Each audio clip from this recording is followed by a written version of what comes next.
Hi, everyone of Frontlist Media, and welcome you all. So today we have Kapil Gupta, Jayanthi Sankar, and Devika Das with us as our panelists for the October month Frontlist Spotlight session. So the today topic is writing, creativity, and mental health, exploring the possibilities. So welcome you all. So without any further ado, we will start this session, and you already familiar with each other because I introduced you them already on mail, I guess. So you guys know about each other. So my first question. Researchers found that writers have a lower risk of depression and suicide. Is it a myth or reality? Share your views. So first with Kapil Gupta. Sure. I think it's a reality. I think the authors, just by virtue of the fact that they are going out and expressing themselves, they will tend to have lesser mental health issues of their own. Now, that is about them being able to express whatever else is going on in their life. Being an author by itself would come with a series of mental health issues, with a series of conversations that the author would continuously have in their head. Conversations like, am I writing good enough? Will my book sell well? Will my writing be appreciated? Would people like what I have done? And all of those things. In that sense, it could even lead to mental health issues being propagated in authors. But I think prima facie, if I look at the fact that being an author is about being able to express yourself, is about being able to put out whatever is going on in your head and put it on a piece of paper. It by itself would say that the author should have lesser risk or lesser mental health issues of their own. Okay. So thank you so much, Kapil Gupta. So Jayanthi Sankar, what do you take on this? Do you really think that that writers have a lower risk of depression or suicide, or it's just a myth? I choose to differ a bit. I think writers are not from some other planet. They're also humans, and they have all the roles to play in life, and they are going to have as many risks as other people do. It's only how we handle. What I feel is a writer or non-writer, any people, uh, they have all the risks of getting mental illness and depression. It's on where they vary is where the way they handle it, how they are able to handle it, manage it day to day, and to redeem themselves out of the mental illness, and to be aware of it first of all. And that goes for any person, writers or non-writers, because writers are not some other beings. We are all humans only. And as for the writing process by itself, at least to me, I never bother about the outcome of my book, how it will be received by readers. I'm never bothered about, because I am the first reader. I am my critic. If I'm able to satisfy myself and the critic inside me, then my readers will love it. So I'm not so because it's that creative space, the process is what I love. Therefore that is all is important for me. So that's how I see it. So as per Kapil, that writer have lesser risk, but as per Jayanthi, that writer can have mental challenges like the normal people. But I would like to ask, what's your take on this, Devika Das? So I would like to combine both what Kapil said and what Jayanthi said. I would give a combined answer because writing is a very solitary process. You don't you have to explore your characters, and sometimes what happens is when you are writing about an emotional story, or if the concept or the content might get overwhelming for the writer, and you do not have anybody else to share it with, so sometimes that situation can be too disturbing for the writer. And and it also because writing is, like Kapil said, you are venting out your emotions on paper, yes, but many writers are not able to take in the process first. So that may result in because when they are doing their research, the kind of information they gather, that itself can be very overwhelming sometimes based on the context or the content you are writing. Like, for example, if you are writing about a death or a breakup, sometimes if you have gone through personal experience, you recollect all memories, and it is very disturbing at that time. People generally end up showing signs of going towards depression, but they come out successfully. Yeah. So that is my take on it. Yeah. Okay, so thank you so much, Devika. So this question for everyone, like for every writer. So, what mental challenges have you faced while writing a book? And thoughts like my book will not meet the expectation of readers. And how did you fight these thoughts? As in every writer's mind, this thought will come up first, that this book will going to be meet the expectation, or am I writing right, or my audience will like it or not. So these are the kind of question every writer bothers about it. So I would like to ask this question first to Jayanthi. Obviously, because that is where I differ. Uh, for me, I'm a fictional writer and fiction writer. So, and for me, like I said, I am the first reader and I am the first critic. If these two people in me are satisfied, then I'm happy about it. So I'm never bothered about is it going to satisfy or meet the expectations of readers. I don't cater to readers. I believe in, helping them evolve, helping them lift themselves as readers. They should grow as readers, as I grow as a writer. For that, if I'm going to keep on thinking of, will they like, will they, accept, am I meeting their expectations? Then I'll be in a frame. I want challenges. I keep many challenges for myself and I grow. And therefore, my readers also will grow. If I'm going to only meet their expectations, then I'm stuck. They're also happy reading that and they are stuck. I have to grow, they have to grow. So I'm not bothered about what their expectations are. So you just see your satisfaction level. Yes, that's my way. Or you don't care that in the end they like it or not, but they have been liking it, right? They have been liking my works. They are waiting for my next work. So the readers are there. Every writer has their own set of readers, right? So my readers are not the young readers, inexperienced readers. They're all seasoned readers. They have to really go into the depth of things, and for that they really need some kind of investment of time and focus. So I know my readers, and they will grow with me as I grow as a writer. They will grow with me, I know.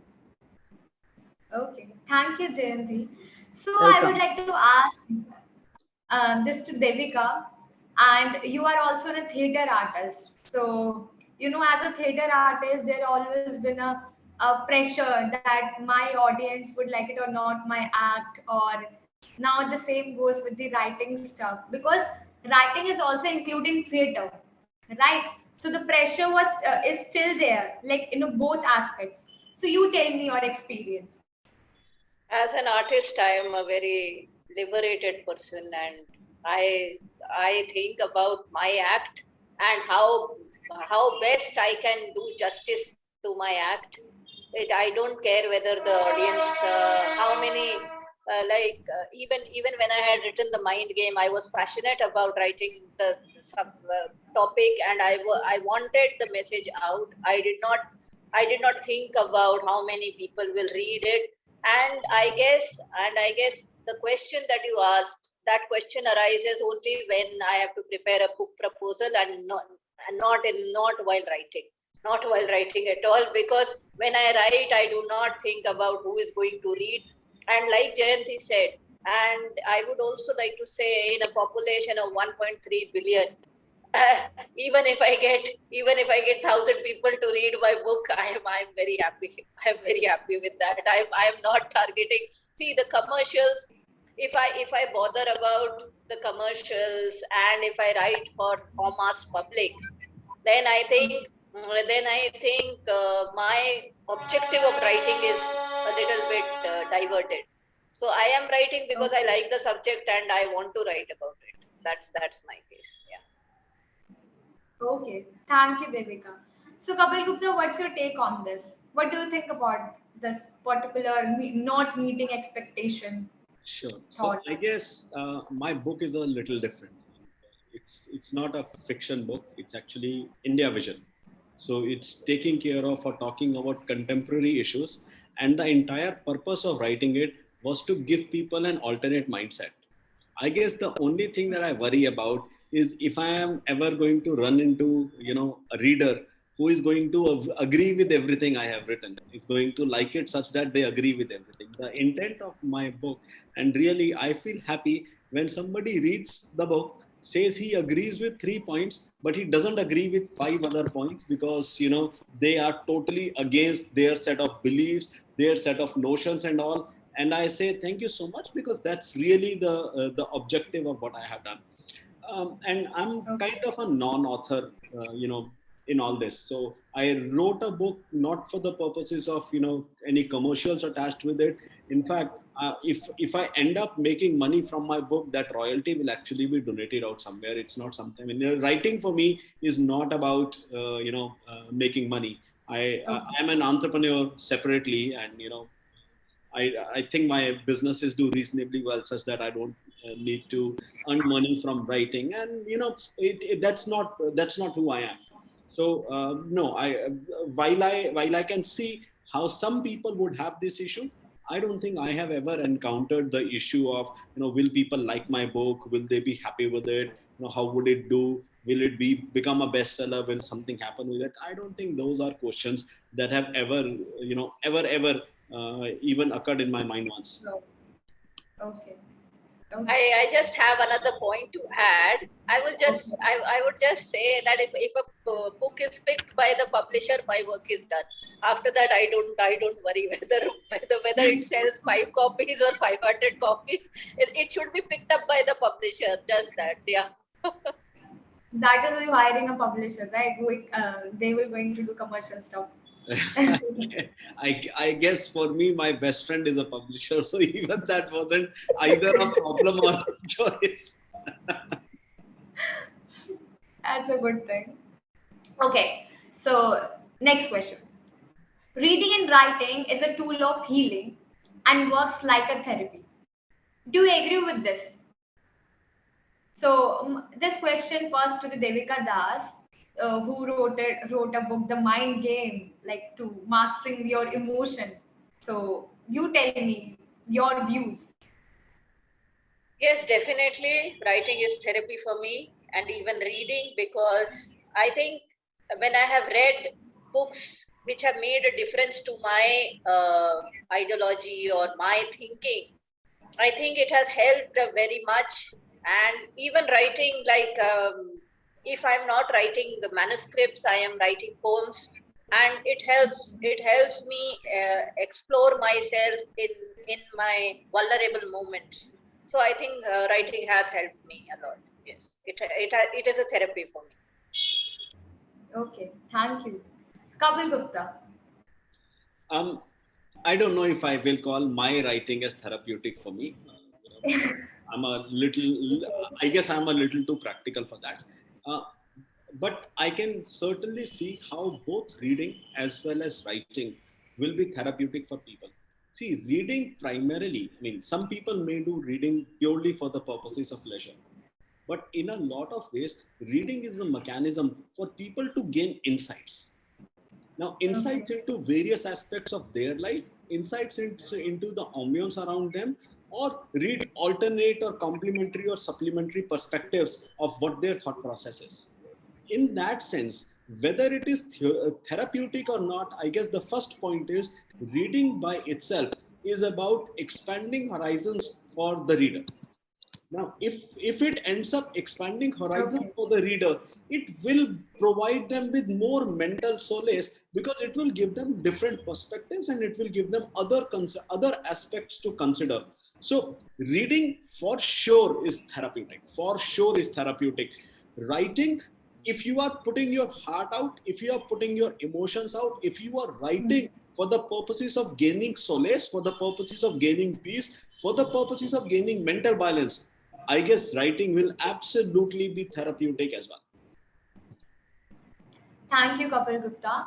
So, Jayanti, what do you take on this? What do you think about the reading as a therapy? Well, yes, for me, reading and writing are my two eyes. Through reading, I live thousands of lives, and through writing, I live hundreds of lives. So, being a fiction writer, this is my stand. And writing and reading, yes, personally, I have experienced redeeming myself through reading and writing over 3 decades.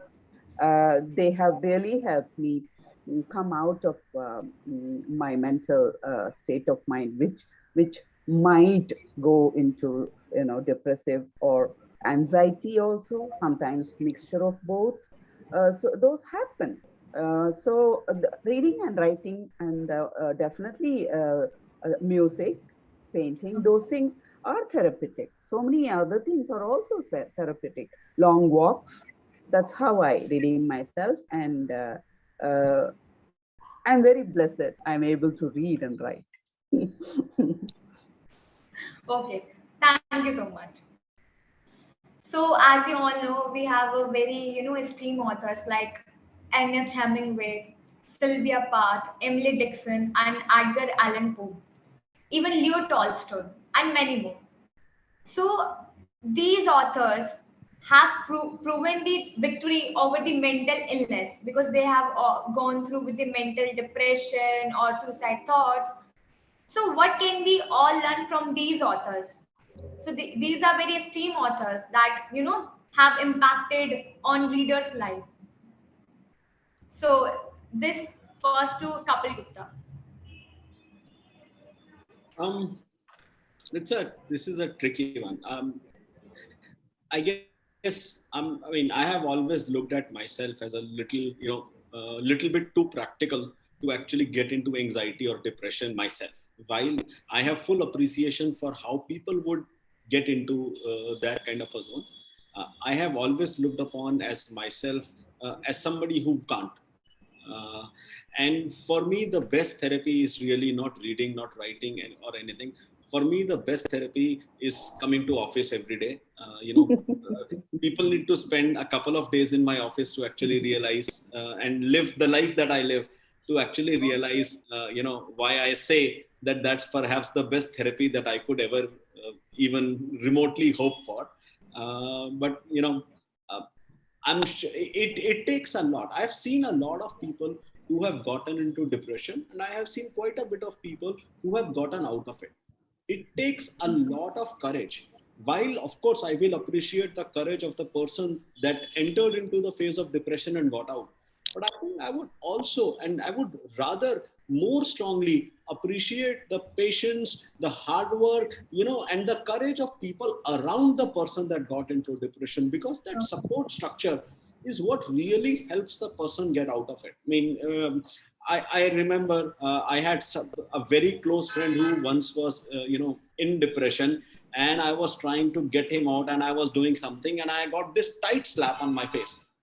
Now, an ideal reaction would have been simply to say, fuck off. Yes. but Yes, that's yes, not what I did. I actually, yes, yes. I accepted it with full grace, and I said, it's okay. I understand the situation you are in. Get out Right. of your depression, and you will get two from me at some point of time. But yeah, I mean, it's about this structure that you could create around yourself. Okay. That has to be perhaps more important. Okay. Thank you, Kapil.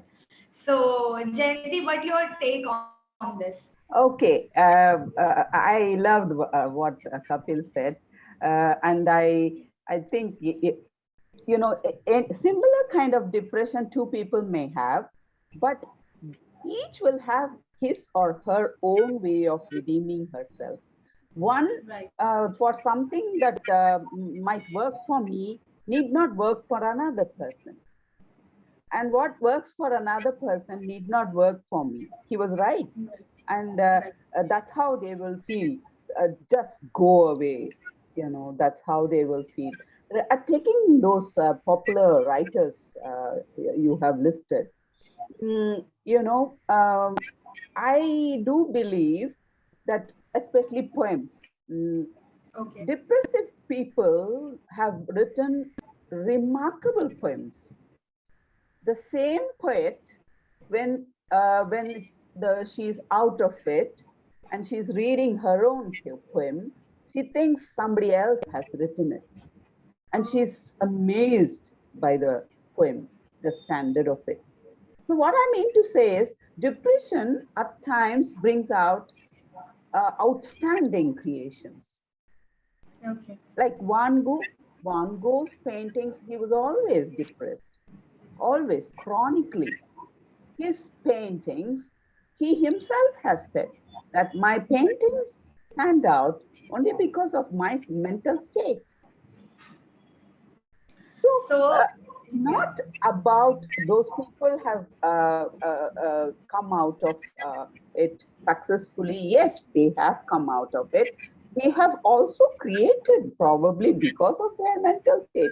We can't just generalize saying that they have come, they are teaching us something. No, they have gone through something. They have also created along with their depression. That's how it is. And their journeys, each has their own journey. It may not suit another person. So that's how I feel. They have Okay. each one of us should find our own way. A person To try might to like put. jazz, but when he dips into depression, he will throw jazz away. He will go for ghazals. We wouldn't know. He has to find out what suits him, what soothes him, what can redeem him. So we have each other to learn, of course, but popular names you have taken, and I love them all. Especially Sylvia Plath's poems are amazing, and they are depressive. Okay. Okay. Thank you, Jayanti. So, Okay. Devika Das, what's your take on this? What do you think about these author and what can we all learn from them? So first of all, I would say that the courage to become aware and acknowledge that you are going through something like this, you are going through a mental health issue, that itself requires a lot of courage. So I guess that you have acknowledged and you have come out, you battled it and you have come out. It is not a very easy phase.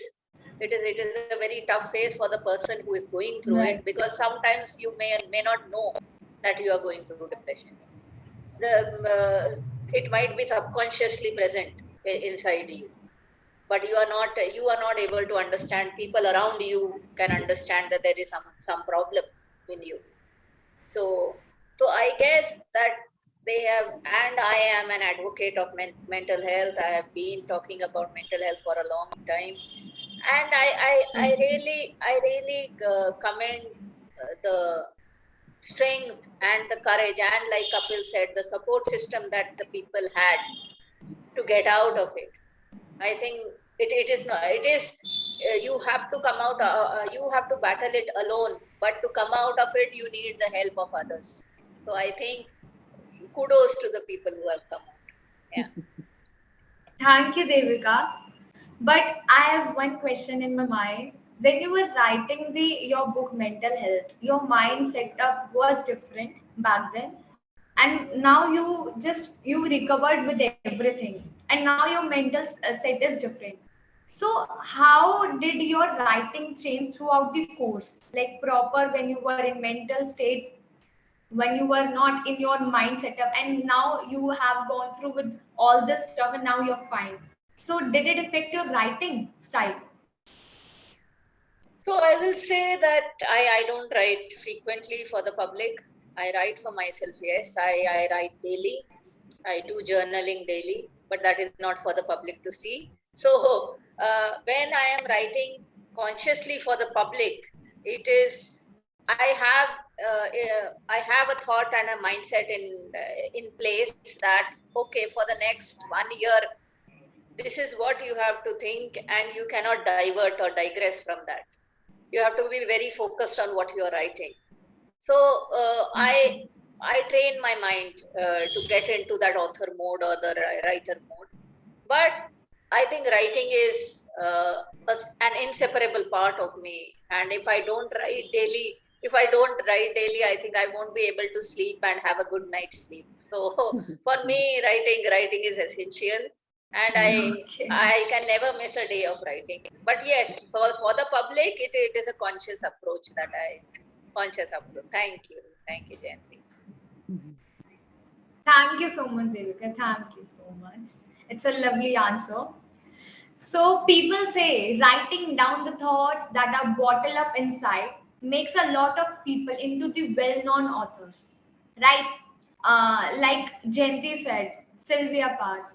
She wrote a very depressive poem, and when we see her writings, we can say, "Oh my God, does she write this or something like that?" She said. So how true is it? Ki that does it? It's true that when you were writing down your mind and you're putting down your points, so does it really, transform a person into a well-known author? So this question first to Jayanti. Um, for me, my plot, because I'm a fiction writer, I'm not a non-fiction. So for fiction, the plot is important, the characters are important, the character arc, the development of the story, those are important. But the characters are most important. The moment I create my protagonist and the main characters, I start living them. For example, the book that has come just now, this week, is Tabula Rasa. That book is male-centric book. The main characters are all men. So for me to live their life, think like men for the whole year, was challenging. But it was at the same time so rewarding because I could create realistic characters. I could really think like them. So it's never about bottled thoughts. Because if I were to write bottled thoughts alone, I can't be constantly creatively active over the years. Right. Especially in fiction, if I were to write fiction all the time, that's where my forte is, that's where my heart is, then I have to observe people around everywhere, observe people and get inspirations from there to create a character. A male character, when I'm creating, that male character might have, say, 5 to 6 people that I have observed, each trait from them. I might be there also, a trace. So it's never only about the bottled thoughts. And it's more about observation, empathizing, and creating characters and living the characters. And therefore, it is challenging to go in and out of that character. Going into the character, going deeper into the character is one challenge. To come out of that character, because the next chapter is going to focus on another character. So I have to go into that character's mind to create that chapter and to come out. And when the whole novel is done, I have to totally come out of it to go to another book of mine waiting. So this is in and out of character. That is what is my process. And this is both pleasure and a pain. It's relaxing and exhausting, Okay. but it's very rewarding. Thank you. Thank you, Dev. Thank you so much. So, Kapil Gupta, what's your take on this? Um, What do you think about this particular, statement? I guess, I mean, I'm not a fiction writer. I can't. I mean, I have so much, so much appreciation for what, people like Jayanthi does. I don't think I can ever do that. As I said, I mean, my writing was purely about putting across what I think is the right, worldview for variety of different issues. And if I write a second book, I have some concept in mind, but I haven't started. I'm not even sure if I will end up writing it. But if I write a second book, it would again be, the worldview from my perspective based on what I have seen around. So I guess I haven't really been, in this zone of character identification or doing something. For me, a lot of people, when they read my book, in fact, my good friends who have read my book would come to me and say, yeah, this book reads exactly how you speak. And I say, but that's exactly the objective. Thank you, Kapil Gupta.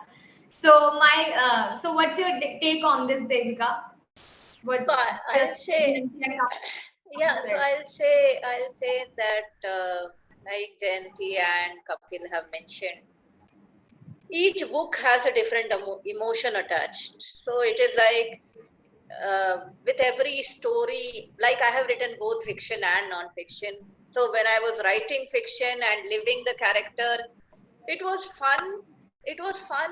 I enjoyed a lot. But yes, the difficult chapters were a bit too overwhelming for me. So I think with each book there is a different emotion attached, and like you say, the book is your baby. So like with every baby, you will have a different approach, right? You don't raise a child Right. in the same way. All children are not raised in the similar manner. So we treat each book in a separate way. You can't say there is a one size that fits all formula for each book. It depends upon what is your mind. And I think as humans also, after all writers are humans first, and whatever they observe, that is what they pen down in their book. So with Right. age, with experience, you evolve as a human being, and that is how your writing also evolves. So I guess that is my answer, that writing keeps evolving, and with each book you evolve as an author, as a writer, I would say. Yeah. Thank you so much, Devika. Thank you. So this is my last question to everyone. Writing can be relaxing yet exhausting. What activities do you do to get away from the mental burnout while writing? So I know no one you just said, Devika, I don't write frequently, so you must be like exhaust of all overwhelming thoughts. So I would like to ask this thing from you first.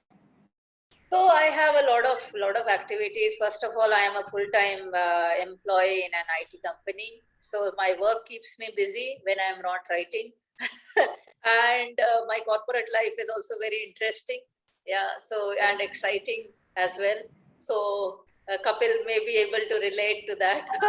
How corporate life is exciting.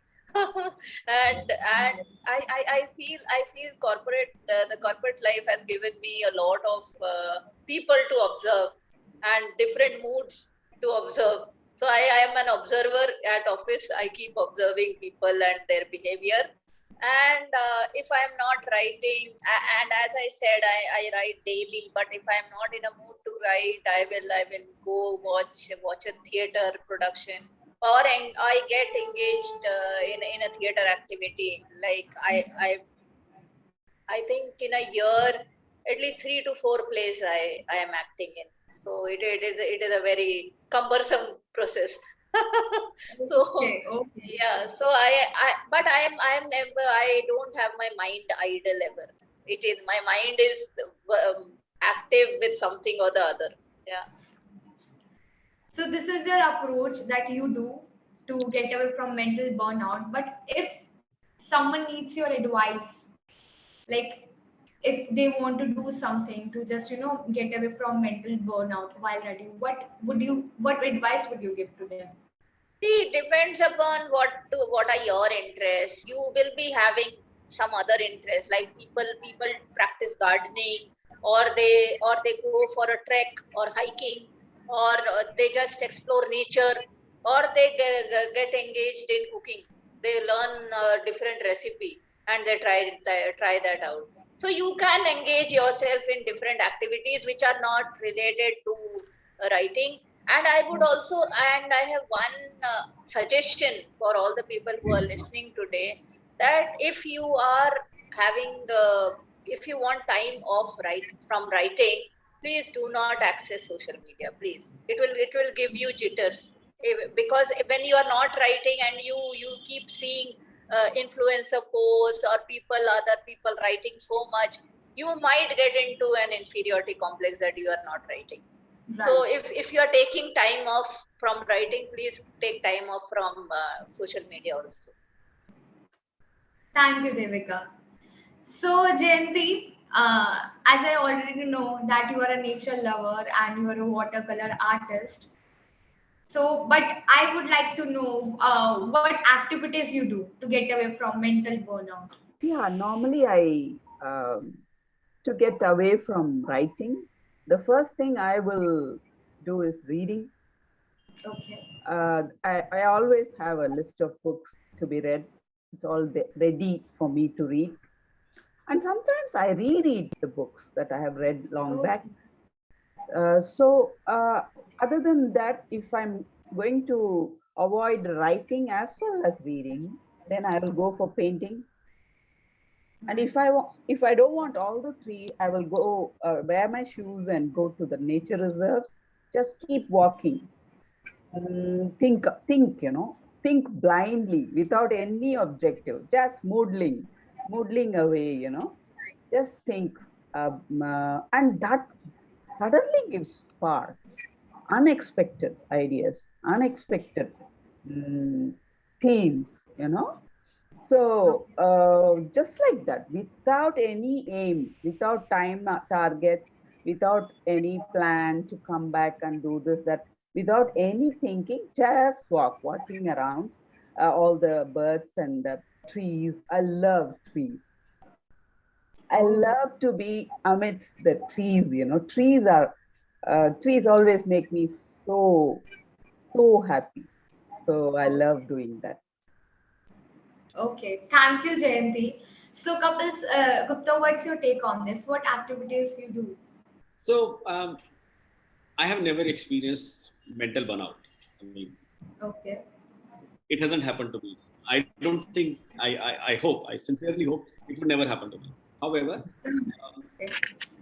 however, there is a lot of call it. So I have over the years, actually over the months, specifically during COVID time, I have become a mental health activist of sorts. Mhm. So I do see a lot of people going through life changes, specifically in the COVID era. I think there is going to be, so not talking about reading or writing, but I think there is going to be a huge problem specifically with the youth. You know, kids who were supposed to go to ninth class and were supposed to start the difference between boy and girl, and then go to 10th class and start flirting with each other, and then go to 11th class and have affairs, and then go to 12th class and ready to have sex, have missed 2 years. So, whichever arena you came from, your life would go through a significant change. And to that extent, I wouldn't say for my, personal mental health, but we have started this initiative called as Soul, which is actually a mental health marketplace. It is India's first mental health marketplace, and I'm hoping that will really revolutionize the mental health space once it comes out, because we are looking at creating a support structure that like none other that exists right now. It is going to provide, it is going to run like an Uber. So it will be a mental health marketplace, where you don't have to worry about being judged. You don't have to worry about, conflict of interest. And you don't have to worry about being in a space, where you may or may not get the right kind of person, because the person would think your problems are, just tiny. And that's a problem that a lot of people suffering from mental health face, specifically when it starts at a younger age. For them, their minor problems are like, life altering, or it's a question of life and death, while they may go to somebody else who would tell them, it's just your age, you'll get over it. Well, that's not what they're looking for. They're looking for something more insightful, something more concrete, something, more relatable. And that's what we are looking at doing with that. So not really, I mean, I guess I did not answer your question of what do I do for my personal, Right. burnout, because I don't really have experienced yet, but we are looking at providing a space, and I think such kind of initiatives need to be taken specifically for the younger population. Of course, we are saying for such work the audience will be between the ages of 13 to 35, but Okay. that's the insight I guess I can share. Okay. So thank you so much, Kapil Gupta. So I know you haven't shared your activities, but congratulations and best wishes for your sole initiative that you are taking for the mental health. And this session was conducted for the specifically mental health of authors, because this month is it's all about mental health, and no one talks about the author's mental health. So that was the motto behind this particular choosing this topic. So, and thank you so much everyone. Thank you Devika Das, thank you Kapil Gupta and Jayanthi Sankar to coming here and sharing your insight and also spreading awareness among the people. So thank you so much, and it was a wonderful session with you guys. Thank you. Thank you, Josna. You did a terrific job. Thank you so much, and all the best, Kapil, for your initiative. Thank you. Thank you for having me as one of the panelists. Thank you so much. I'll get to know more about Kapil. I know about Devika a bit. Let's interact more. I need to know Kapil more. Yes, definitely. Thank you so much everyone.